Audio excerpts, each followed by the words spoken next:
there are a lot of votes here. There are 300 to 400,000 potential votes in Israel. And many of them are coming from the key states that are going to determine the election in November: Ohio, Pennsylvania, Florida, and others. Those are states with relatively large Jewish populations.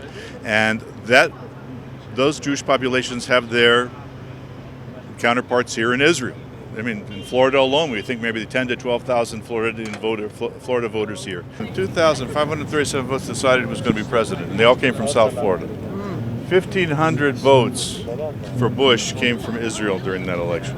And if they hadn't voted, he wouldn't have been president. So your vote is really counts. Extraordinarily important. Right. So thank you. Thank you for coming out. Yeah, sure. This is really fantastic. He's a great supporter of Israel, and I think that he really wants to make a difference in America, which is great. And I think that people should vote for a candidate that's going to be a strong leader, and I think he's a strong leader for not just America, but I think for the rest of the world. He understands the importance of Israel. He understands how important the linchpin Israel is in maintaining peace in the world.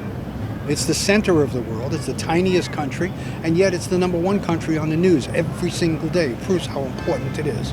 If the Clintons have their way, they will bow down to the Middle Eastern majority, and Israel will be in a very, very tough position. Trump is guaranteed he will protect Israel 100%. In America, the Jews are voting 80% on the average for the Democrats over the years. In this election, I think the Jewish vote for Clinton, to the extent that he comes out, and that's going to be an interesting issue, will be close to 90%. Okay,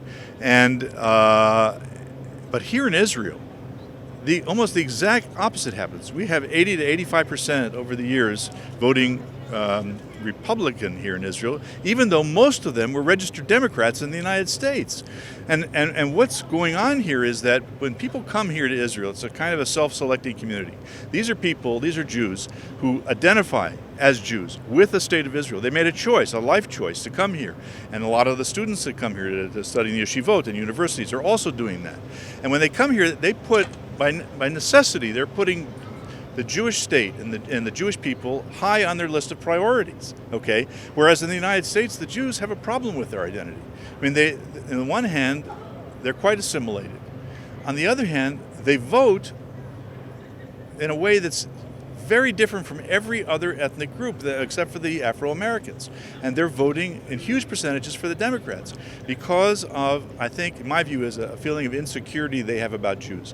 They don't put Israel, most of them, more than 2/3 of them, wouldn't put the issue of Israel and the Jewish people or anti-Semitism in the top 10 issues that influence their votes. And you're saying that if you put Israel in your top priority, it's 100% Trump? You're voting for Republicans, and Trump is the Republican candidate.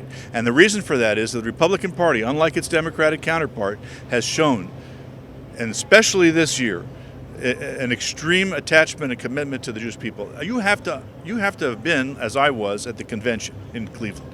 And I went around with my kippah on my head and my Israel button here, and I had people coming to me from all over the country, from Alaska to Maine, all non-Jewish, coming to me and saying how much they love Israel. We're talking about delegates and people functionaries in the Republican Party. And this is reflected in the Republican Party platform.